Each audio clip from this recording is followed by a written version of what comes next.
Who the hell are you? Nick Fury, director of S.H.I.E.L.D. Oh. I'm here to talk to you about the Avenger Initiative.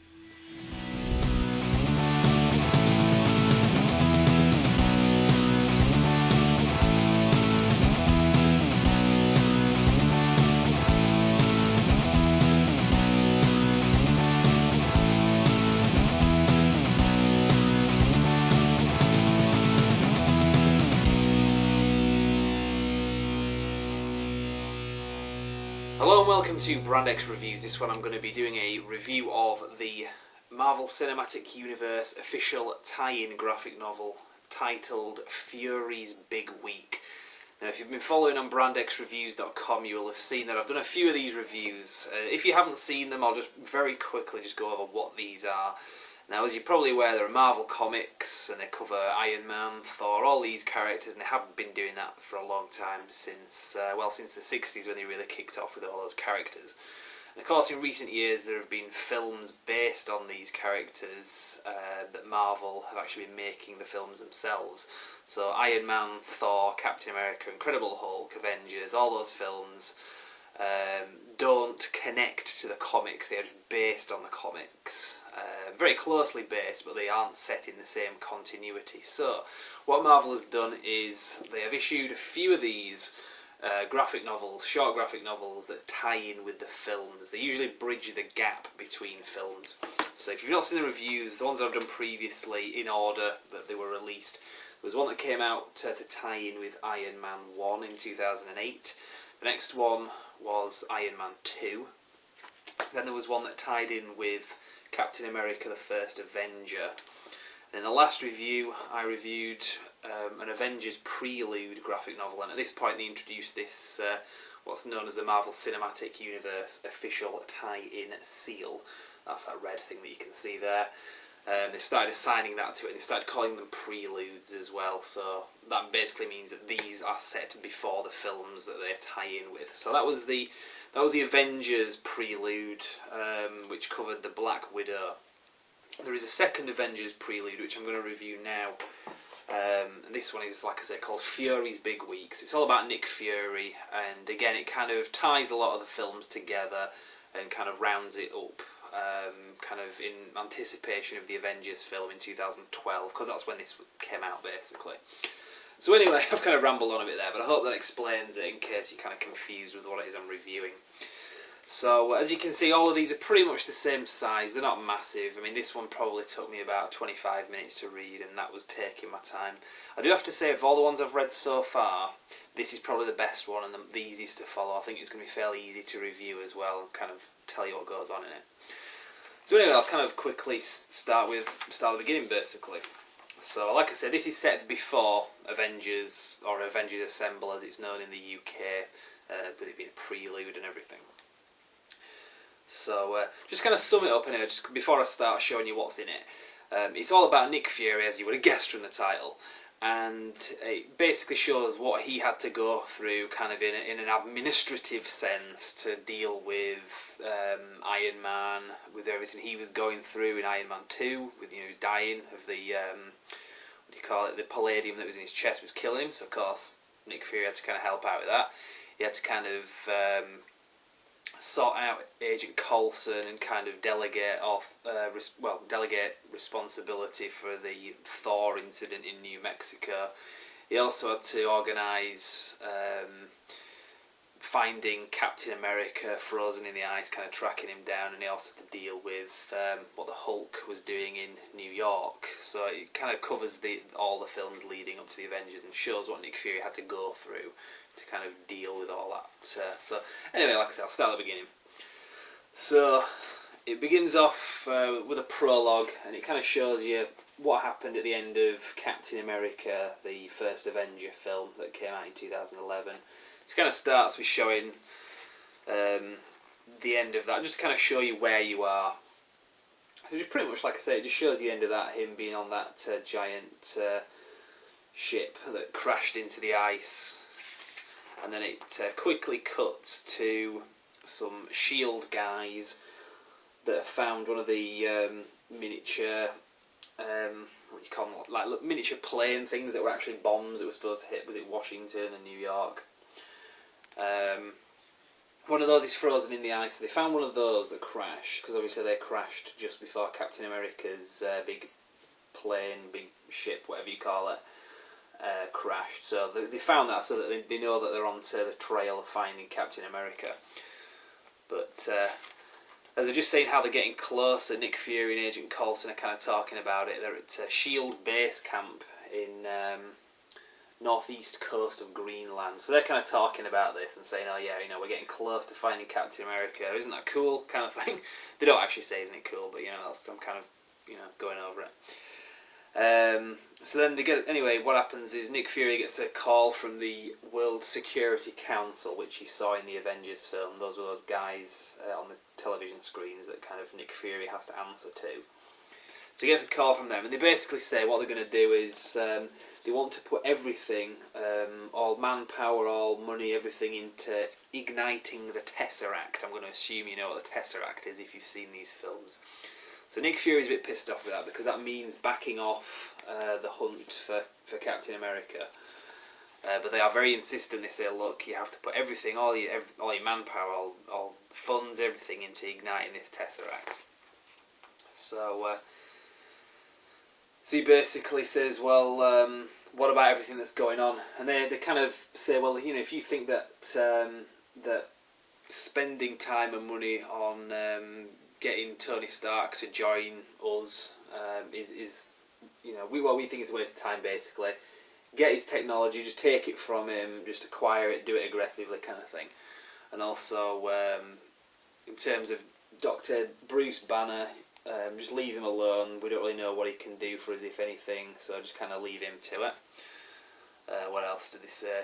They also said it's a waste of valuable assets to prolong the search for Steve Rogers, Captain America as well. So basically everything that you're doing, back off.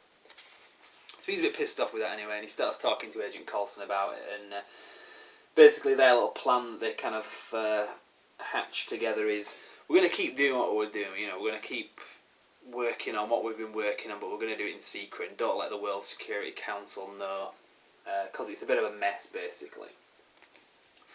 So Nick Fury's, it kind of starts, that was a prologue anyway, so it kind of starts Fury's big week. So it really gets into it anyway. Nick Fury is in bed and he gets a phone call from some of his guys, and everything's going on around him. He's getting pestered by guys saying, "Look, Senator Stern wants to have a hearing to acquire the Iron Man weapon." So that ties in with the events of Iron Man 2. Senator Stern being the guy who is basically saying to Tony Stark, you know, we want you to hand over the Iron Man weapon to the American people. You'll remember that anyway if you've seen Iron Man 2. So basically they're talking about that. Agent Coulson comes up behind him. Well, actually, before Agent Coulson comes, there's also mention about General Ross is wanting to speak to Nick Fury as well. General Ross being the guy out of The Incredible Hulk that was hunting the Hulk down. Then Agent Coulson comes up and says, look, I think you need to see something. Something's kind of going on that really needs your attention. And Nick Fury's just too busy. He just says, look, I can't deal with it. But basically what Coulson's talking about, he's saying that there's some kind of anomaly going on in the atmosphere above New Mexico. So basically the Thor thing is kicking off as well. So everything's going on. The Hulk stuff's going on. Thor is kind of imminently going to arrive on Earth, and also there's a lot of stuff happening with Senator Stern and Iron Man. So Nick Fury's having to deal with all this, and anyway, he goes in to see one of these scientists, and the scientist says, well, we've analysed some of Tony Stark's blood, and he hasn't got long left to live, basically, because he's got palladium in his chest, so something's going to have to be done about that, because seriously, he's going to die like within 72 hours. So this scientist basically gives him lithium dioxide in a needle. If you remember, that's what Black Widow injects Tony Stark with when they kind of cure him up in Iron Man 2. So this is kind of tying in with that specifically. It cuts to the bit in Iron Man 2 where James Rhodes, that's Rhodey, or War Machine, he's having a fight with Iron Man at his home in California, which you'll remember from Iron Man 2, and Black Widow, undercover as Natalie Rushman in Iron Man 2, is kind of on the phone to Nick Fury saying, you need to get over here, like stuff's kicking off. So, anyway, Nick Fury then gets back on the phone with the World Security Council, but he's not getting very far with them. So it then cuts to the next bit where they track down Tony Stark, because obviously, like I say, they need to give him that lithium dark side because he's going to die within 72 hours. And you'll remember this bit from Iron Man 2, so that kind of shows you where you are. They did a pretty good job, like, visually showing you, like, because that was quite a memorable scene in Iron Man 2, so by showing that, you know at what point in the story he's saying. So, you can see in the bottom corner anyway, you've got Nick Fury and Black Widow talking, kind of just as they're about to meet up with Iron Man during this point in the film. But Nick Fury's saying, go in through the back window. When I get him inside, stick him in the neck with this. So that's what she does in the film. She sticks him with the lithium dioxide, which sorts him out temporarily. Anyway, it cuts, part 2 now, it cuts into the events of Thor. You've got all the stuff happening in New Mexico, and Agent Coulson's kind of watching over it. Now you do have Tony Stark here actually kind of looking at some TV screens for Agent Coulson, saying, yeah, there's some like weird stuff going on in the atmosphere above New Mexico. Which you didn't see that in Iron Man 2. There was a bit of a reference in Iron Man 2 to going to New Mexico, and there's a bit after the end credits as well. It's kind of touched upon in a bit more detail here. Anyway, so it moves on, and let's see. There's a bit of an exchange between Agent Coulson and Nick Fury about the New Mexico situation again. And Phil Coulson says he has to go over to New Mexico. Then it cuts kind of to the end of Iron Man 2, where you've got the battle with the hammer droids, hammer drones, sorry, that kind of kicked off at the end of Iron Man 2, and also the Ivan Vanko character as well. So all that's kind of cuts in there, and then in amongst that you've got Nick Fury kind of talking on the phone to Black Widow as well. So then it kind of moves on a little bit, then it cuts back to Roswell, New Mexico, where there's a S.H.I.E.L.D. outpost, and they're kind of using that as a kind of base camp operation before they move into that place in is it Puente Antiguo, which is the place where the events of Thor happen, that small town. And the reason why they're kind of hovering around there is because all this atmospheric disturbance which is going on, which then leads to Thor's hammer coming down. So you can see there how that all ties in. Whilst that's happening, Clint Barton, that's Hawkeye, gets a call. He's called in for, so it's there. He's called in for duty. So obviously he was in Thor as well. We saw him. Quite interesting actually. It doesn't just tie in with the films. It ties in with one of the Marvel one-shots, which is an extra, which you get on one of the Blu-rays. I think it was the Captain America Blu-ray. There was a video called A Funny Thing Happened on the Way to Thor's Hammer, where Agent Coulson was involved in a stick-up in a petrol station, or as they say in America, a gas station. And it just briefly, not really much point to it, just to kind of show you that it's set with that as well. It shows not Agent Coulson, sorry, I think it's supposed to be Hawkeye, drives through the same gas station or petrol station, and asks like, oh, what's going on here? Something that's stuck up the place. So that's kind of interesting because it shows that they've tied it in with the Marvel one-shots as well. It's pretty cool. Anyway, it just kind of moves on.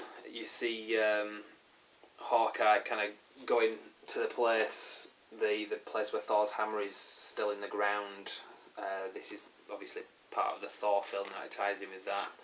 Then it kind of cuts to the events of Thor when Thor breaks into that camp to retrieve his hammer, and it just kind of shows you a lot of what happened in the film. These are all kind of scenes from the Thor film, so it all kind of ties in with that. Then there's a bit more kind of chatting about like, oh, who is this Thor guy? Oh, we don't know, let's follow him, kind of thing. You kind of got that from watching the film anyway. And then it shows Loki kind of here, You don't really see much of Loki in this graphic novel, but you see him kind of lurking around there, as you did in the film. So basically covering the same ground as the film. Anyway, then it cuts back to S.H.I.E.L.D. headquarters, and you see Black Widow kind of asking Nick Fury what he's been up to, and he kind of has a bit of a go at her and says, "Look, you know, I'm really busy at the moment. I've got an alien object in New Mexico to deal with, being Thor's hammer, basically." So anyway, next it just kind of cuts to Culver University in Virginia, and this time it's kind of showing you the events of the Incredible Hulk film. That was the one with Edward Norton from 2008. The bit where he has the big, well, that famous bit where he's in the university grounds and he's kind of kicking the hell out of the military. You'll remember this all from having seen the film. So basically, Black Widow's kind of watching all this go on, which you didn't get to see from watching the film. You didn't see Black Widow in it, but this kind of expands on that. You can see there that she was kind of observing it all. But there isn't really much else to that. That's just kind of there to show you that all ties in with this. There's not really, plot-wise, really much that connects it. Then it cuts to the bit at the end of Iron Man 2 where Nick Fury's telling Tony Stark that he only wants to use him as a consultant. And then after that, Black Widow then basically fills Nick Fury in on the events that happened at Culver University with the Incredible Hulk. So, and then Coulson gets on the phone to him straight after that saying, "Look, something's going on in New Mexico, it's pretty serious, we've got a bit of a problem," and that's the events of Thor, where the Destroyer is kind of blasting the hell out of the S.H.I.E.L.D. agents. So you can see how all these films tie in. So then all that happens, and Hawkeye arrives on the scene, but just as he's doing, Thor kind of turns up and destroys the Destroyer, which you can see there. So then they've got this giant Destroyer destroyed, and they're kind of thinking, what we're going to do, we're going to have to like take this away, and it's kind of big, you know. But they do that anyway. So then it shows them taking the Destroyer away, which kind of is relevant because I'll get to that later on anyway. It's nearly finished anyway now. Then he gets on to Nick Fury at S.H.I.E.L.D. headquarters, and some guy comes in and basically says somebody has there's been an unauthorized user has accessed the database, the S.H.I.E.L.D. database, and he says, "Well, have we been hacked?" And he says, "Well, no, the person that got into it had all the actual access codes and everything." But Nick Fury says, "Well, who was this person?" The guy says it was General Ross. That's the guy from the Incredible Hulk. So then Nick Fury then has to meet with General Ross and basically say, like, what you're playing at kind of thing, hacking into our system. And General Ross basically says, "Well, actually, I wasn't hacking into your system. The World Security Council have asked me to take part in this because although, you know, what you do is pretty good being a spy and everything, he is kind of... General Ross is like a sword, Nick Fury is like a shield, basically. So he's basically saying that he's on the offensive and that's his job, and that he's got Hulk to catch." So then it kind of cuts to the ending of the Incredible Hulk, where you've got the Abomination destroying most of Harlem, and you've got the Black Widow kind of observing all this as well. So again, it's all tying all this together. At this point, there's a lot of explosions. The Black Widow goes into the building where it all kind of started, where there was Samuel Stearns, that is the leader in the comics. He starts to become the leader in the film. His head starts to kind of grow. If you're a fan, you'll know kind of what that's about. Like you saw there, kind of thing. The leader is basically a character from the Incredible Hulk, and he's got like a massive elongated head, and he's like really intelligent, and he's kind of suffers from similar kind of affliction as the Incredible Hulk in a way. I won't go into too much detail anyway, but he starts to kind of turn into the leader here, although they don't call him that, but he's starting to become like really super intelligent and kind of evil. Just as you kind of think, you know, is the leader going to be in this, Black Widow kind of shoots him in the leg and kind of incapacitates him, and that doesn't really go anywhere. So the rest of it anyway, it kind of shows you a bit more of the fight between the Abomination and the Incredible Hulk, which we saw at the end of the Incredible Hulk film. Then it cuts back to Nick Fury in the in S.H.I.E.L.D. headquarters, talking to Black Widow. They're having a bit of another catch-up, basically. Then Nick Fury gets a call from the World Security Council. No, sorry, the other way around. Nick Fury calls the World Security Council, and they basically say, "Well, you know, what have you got to update us on? Basically, have you made any progress with the reignition of the Tesseract like we told you to?" And he basically says, "Well, I've been busy, and I haven't made any progress on that." So they say, "Well, what have you been doing then? If you've not been working on Tesseract, you know, what have you been doing with yourself?" Because he's basically also asking for a budget increase, and also expanding jurisdiction for his agents and all that kind of thing. So they're basically saying, well, if you haven't made any progress with the Tesseract, how can you justify that? And he says, well, I haven't, but I'll tell you what I have been doing. I've been dealing with Tony Stark. I've saved his life because he's been able to create a new element that may actually also help us to ignite the Tesseract. So that's one thing I've done. Second thing I've done is I've dealt with an extraterrestrial named Thor, and he comes from the same realm as a Tesseract, so I thought that might be useful for the project. Also, I've managed to get Dr. Eric Selvig, that's the guy from Thor, one of the scientists, and get him in to work on the project as well, so that's going to be helpful for that. And also, I've managed to managed to kind of sort out the situation that was going on with the Incredible Hulk there as well, after you kind of gave General Ross a lot of help. You know, I've kind of put an end to that. And also, the last thing that I've done is I did actually manage to keep some of my people looking for Captain America, Steve Rogers, even though you told me not to. The reason I did that is because he was the last person to actually deal with the Tesseract, and I think that might be pretty useful. So basically he's won them over there. That's pretty clever. So they're like, well, fair point, you know, you've done a good job, I guess. So that's it pretty much. Nick Fury's kind of had a busy week, like it says. He's done a good job. The World Security Council's happy with him, and that's the end of it. There is an epilogue anyway after this. So it basically cuts back to them finding something in the ice, similar to what you saw in the beginning of Captain America, the first Avengers. It's set a year after anyway, is this now? So they found something with a Hydra logo on it in the ice, as I've just shown you there.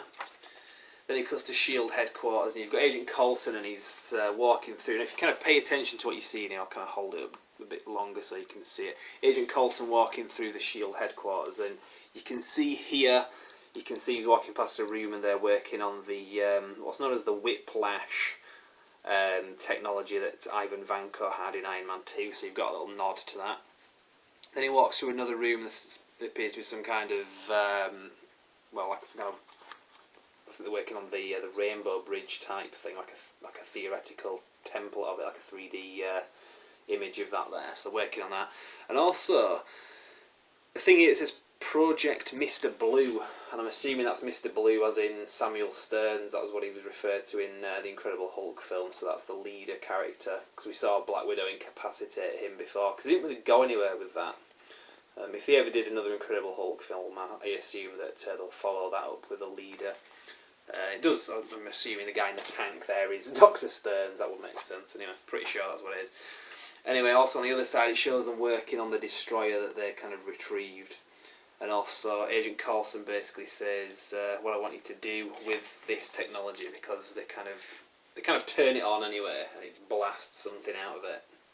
It's kind of dead at this point. Well, the destroyer isn't a sentient being anyway, but they've figured a way of how kind of turning it on and making it blast something.